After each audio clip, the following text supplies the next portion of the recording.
அசோக், உங்களை நான் எதுக்கு இப்ப வர சொன்னேன்னா ஒரு முக்கியமான விஷயம். அசோக், ஒரு முக்கியமான விஷயம் இருக்கு. இல்ல மேடம், நீங்க ஃபர்ஸ்ட் ஃபோன் கால் அட்டெண்ட் பண்ணி பேசுங்க, அதுக்கப்புறம் நம்ம பேசிக்கலாம். பேசுங்க. ஒரு நிமிஷம்.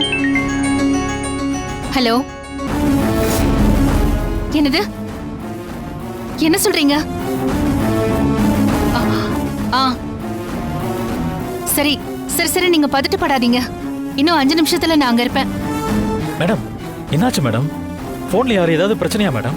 ஏன் உங்க முகம் இவ்வளவு பதட்டமா மாறி இருக்கு? அசோக், எனக்கு ஒரு சின்ன வேலை இருக்கு, நான் போயிட்டு வந்துடுறேன். வந்து உங்களுக்கு டீட்டெயிலா நான் எல்லாமே எக்ஸ்பிளைன் பண்றேன். மேடம், நானும் வரவா? வேண்டாம் அசோக், நான் மேனேஜ் பண்ணிக்கிறேன். சீக்கிரம் வந்துடுறேன், நீங்க இங்கே இருங்க.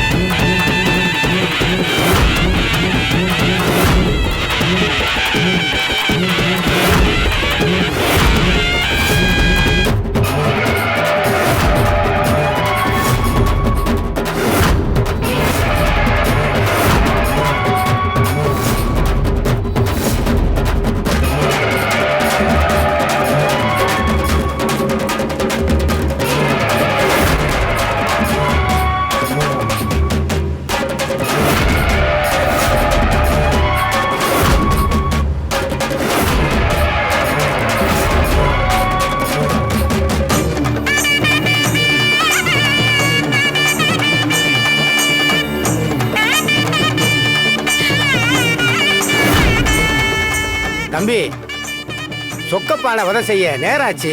துர்காவை வேற காணாம. துர்கா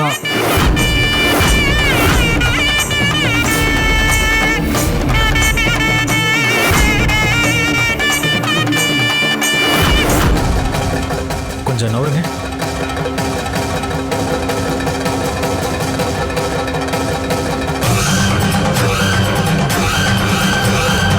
துர்காவை வேற அந்த ரூம்ல தனியா விட்டுட்டு வந்திருக்கோம்.